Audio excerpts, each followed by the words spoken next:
औज़ुबिल्लाहिमिनश्शैतानिर्रजीम बिस्मिल्लाहिर्रहमानिर्रहीम। मैं अपने तमाम सब्सक्राइबर को अपने यूट्यूब चैनल व्यू विद उर्मान में वेलकम करता हूं। और आज हम इको 404 का इकोनॉमिक्स का इंट्रोडक्शन इकोनॉमिक्स का पास मिड टर्म करंट क्यूज़ लेके आए हैं और आज हम इसको डिस्कस करेंगे। जिन्होंने अभी तक मेरे यूट्यूब चैनल को सब्सक्राइब नहीं किया वो जल्दी जल्दी सब्सक्राइब कर दें, और जिन्होंने ग्रैंड क्यूज़ कराने हों वो हमसे रब्ता कर सकते हैं। मेरा यूट्यूब चैनल के ऊपर डिस्क्रिप्शन के ऊपर मेरा व्हाट्सएप नंबर दिया हुआ है, तो वहाँ जाके मुझसे आप रब्ता कर सकते हैं। ठीक है, तो आए हम ग्रैंड क्यूज़ की तरफ बढ़ते हैं। और हम ऑनलाइन लेक्चर भी देते हैं, जिन्होंने ऑनलाइन लेक्चर लेने हों तो वो भी हमसे फैलन टाइम के ले सकते हैं।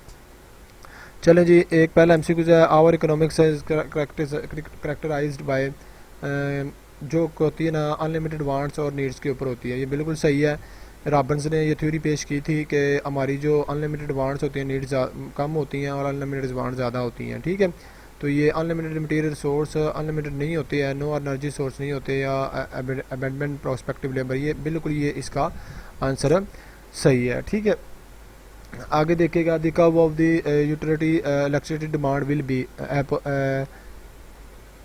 हर्बोलिया जैसे होती है। मतलब ये हमारी जो इलेक्ट्रिसिटी डिमांड होती है ना, ये हमारी बिल्कुल थोड़ी टेढ़ी होकर चलती है। मतलब ये हाइपरबोलिया की तरह बन के चलती है। मतलब ये ऐसे, अगर मैं इसको थोड़ी ऐसे बनाऊं तो ये ऐसे बनेगी, ये देखिएगा ऐसे, ये और ये ऐसे ऐसे बनेगी, ये इलेक्ट्रिसिटी डिमांड की डिमांड। ठीक है, सही है, तो ये ऐसे बनते हैं। और इन इलास्टिक बिल्कुल ये ऐसे, इन इलास्टिक होगा तो ये बिल्कुल ऐसे बनेगी स्ट्रेट। ठीक है, तो ये इसमें ये बताया हुआ है। चलें जी, हम आगे MCQs की तरफ बढ़ते हैं।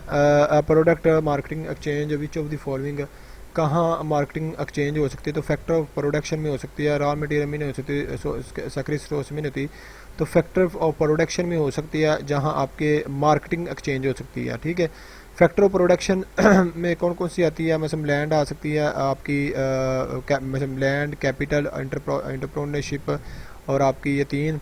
और चौथा होता है कि इसमें जो लेबर हो जाता है, लैंड हो जाती है, एंटरप्रेन्योर हो जाता है और कैपिटल हो जाता है। ये चीज़ें, ये कैपिटल एंटर प्रोडक्शन में हो जाती हैं, एक्सचेंज हो सकते हैं, मार्केटिंग में एक्सचेंज हो सकती हैं। ठीक है, consumer goods purchase by the wholesale and fact sector, तो ये एक, ये बिल्कुल करेक्ट इसका आंसर है। ठीक है, आगे देखिएगा, the value of the service exchange through factor markets each is measure as the national income. जारी बात है कि वो सर्विस एक्सचेंज जो हम मार्केट 1 ईयर तक करते हैं और मेजर कर सकते हैं, वो नेशनल इनकम में आपकी आ जाती है। ठीक है, मैंने आपकी बुक में भी दिया हुआ है।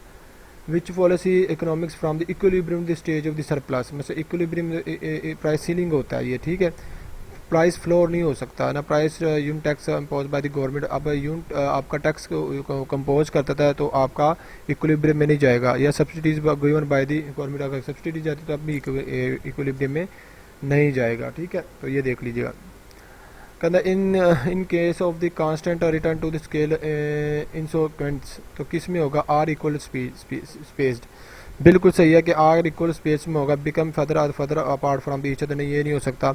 बिकम क्लोजर में से ना तो एक दूसरे के करीब हो सकता है, ना एक दूसरे का पार्ट हो सकता है, या अंडर गोज नहीं हो सकता। ठीक है, तो ये एक बिल्कुल इक्वल होता है।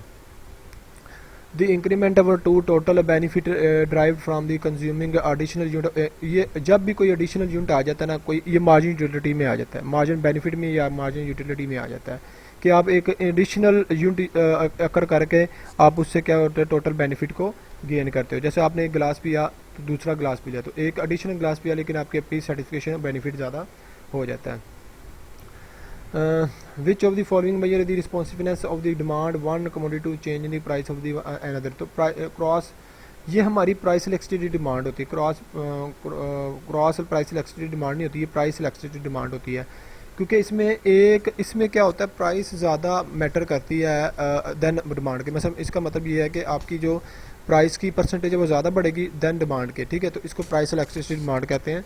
तो ये एक ये होगा, सही है, इसका सी होगा। ठीक है, ये बी इसका नहीं, ये नहीं होगा। ठीक है, change price of the another goods, ठीक है, यही है। ठीक है, प्राइस इलेक्ट्रिसिटी डिमांड देख लीजिएगा।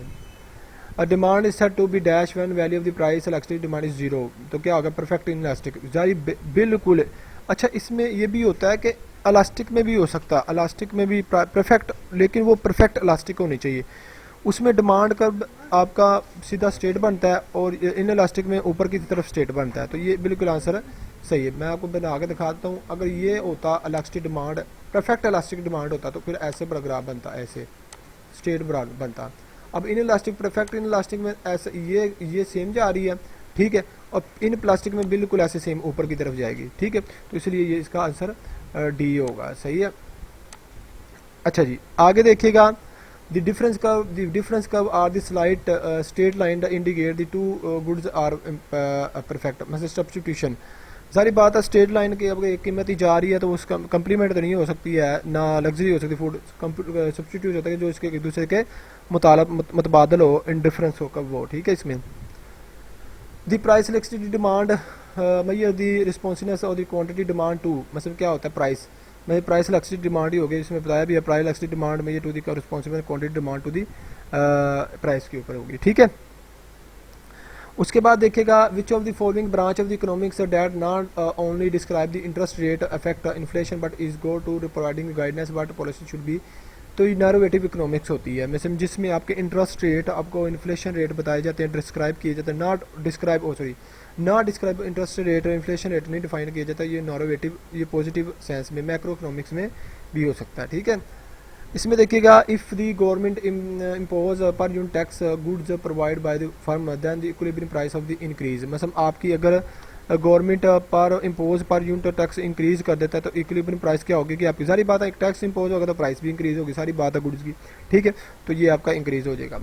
इन the case of the decreasing return in the scale insolent, मतलब ये दोबारा फिर आ गया इसमें, ये always are equal to space होता है, become further and not part of the each other, means ये नहीं होता, ये बिल्कुल इसका आंसर बिल्कुल वो दोबारा इसका आ गया। द कैपिटल कहना है the capital change in the total product physical product that result from the employing extra unit of the variable cost factor the margin physical product labour आ जाए। तो मैंने जब भी कहा था कि जब भी एक्स्ट्रा यूनिट आ जाए तो ये देखो इसमें मार्जिनल फिजिकल, अब ये मार्जिन फिजिकल पूछ रहा है, टोटल फिजिकल पूछा है, तो मार्जिनल फिजिकल प्रोडक्ट फैक्टर हो जाएगी, तो एवरेज नहीं होगी एडिशनल यूनिट के हिसाब से। कहता if the unit use the production of the wheat increase 30% and the wheat production increase 40%, there are must be increase return to this factor. जारी बात है आपकी इनपुट जो है आपकी 30% से 40% चली गई है, तो जारी बात है आपकी रिटर्न क्या होगी, ज़्यादा होगी ना, मतलब आप गंदम ज़्यादा बनाने लग गए हैं, मतलब 30 से 40 तक चले गए तो आपकी रिटर्न ज़्यादा होगी, ठीक है। Since the more substitution of Pepsi are available in the market, Coca-Cola Sprite, the demand of Pepsi should be that in responding to changing demand. Perfect inelastic, बिल्कुल ये परफेक्ट इनलास्टिक है, क्योंकि इसमें इलास्टिक नहीं हो सकता, इनलास्टिक है, क्योंकि कोका कोला भी आपका मार्केट में बैठा हुआ है, पेप्सी भी आपका बैठा हुआ है, तो इसका जो परफेक्ट मतलब परफेक्ट होता है, कंपटीशन बहुत ज़्यादा है, तो इनलास्टिक है, तो इसकी परसेंटेज बहुत ज़्यादा डिमांड की कम होगी। In economics the long run is time period is which is all input are variable all output, बिल्कुल यही सही है, ऑल इनपुट आर वेरिएबल होगी, जितनी भी आपकी लॉन्ग टर्म रन की लॉन्ग पीरियड इकोनॉमिक्स में होगी वो वेरिएबल होगी, फिक्स कोई भी नहीं होगी, तो इसका ये ध्यान में रखिएगा। इसमें देखिएगा which of the following promoting produce to supply less consumer demand का, तो ये आएगा सरप्लस, जब आपकी सप्लाई ज़्यादा हो जाती है डिमांड की निस्बत फिर आपका सरप्लस में चला जाता है, शॉर्टेज में नहीं जाता है आपका। कहता है average physical product is equal to T P P L divided by Q F, मतलब ये इसके बराबर होता है, ठीक है, तो T P P L F divided by Q F होता है, तो इसका ये मुकफ़्फ़ देख लीजिएगा बुक में, थोड़ा मैं भूल गया हूँ। विच when the absolute value of the price elasticity of demand is greater than 1 it showed demand is elastic, जारी बात है प्राइस इलास्टिक की डिमांड अगर ग्रेटर दैन 1 के हो जाती है तो वो इलास्टिक हो जाती है, ये इलास्टिक की खूसियात है कि आपकी इलास्टिक डिमांड 1 से ऊपर होनी चाहिए, इन इलास्टिक 1 से नीचे होती है, बाज़ में रखिएगा। कहता है in the study of the who of the people average over sale the production distribution और consumption of the goods in society economics, क्योंकि ये एडम स्मिथ ने आपका थ्योरी पेश किया था प्रोडक्शन वेल्थ, डिस्ट्रीब्यूशन वेल्थ और कंज्यूमर ऑफ वेल्थ, तो जो तबादला दौलत और तकसीम दौलत के ऊपर चलता है, तो ये इकोनॉमिक्स में आता है, ठीक है, एडम स्मिथ ने बयान किया था ये। कहता है if the price of the MP3 players arise and result the demand of the headphones decrease the one can be MP3 players and headphone are, तो कम्प्लीमेंट, ये देखो ना MP3 और हेडफोन एक दूसरे का कम्प्लीमेंट है ना, तो कम्प्लीमेंट होंगे तो इसकी डिमांड इंक्रीज होगी। मतलब आपने हेडफोन लगाया तो बगैर बगैर हेडफोन के तो नहीं चला, आपने MP3 पे लिया तो बगैर हेडफोन के तो ना चल सकता। ठीक है, तो ये भी एक चीज़ है, ये कम्प्लीमेंट होते हैं एक दूसरे के। कहता है इनकम इलेक्ट्रिसिटी और demand of the inferior goods are usually less than zero, क्योंकि आपकी जो घटिया चीज़ें होती हैं इलेक्ट्रिसिटी में लेस देन जीरो के हो जाती हैं। ठीक है, उसके बाद देखिएगा which of the following economics not describe the interest, वही बार बार MCQ आ रहा है, डेरिवेटिव आ जाता है इसका आंसर। ठीक है, और वही demand is set to be value of the price elastic demand perfect elastic. तो वही बार बार क्वेश्चन आ रहे हैं, तो देख लीजिएगा इसको। और ये आज की मेरी वीडियो थी। मैं यही कहूँगा जिन्होंने अभी तक मेरे चैनल को सब्सक्राइब नहीं किया वो जल्दी जल्दी सब्सक्राइब कर लें, और जिन्होंने ग्रैंड क्यूज कराने हो वो हमसे रब्ता कर सकता है, मेरा व्हाट्सअप नंबर डिस्क्रिप्शन के ऊपर दिया हुआ है। और मेरे चैनल को ज़रूर सब्सक्राइब कीजिएगा, वीडियो को वॉच कीजिएगा ज़रूर, और आप मुझसे रब्ता कर सकते हैं। थैंक यू सो मच, अल्लाह हाफ़िज़।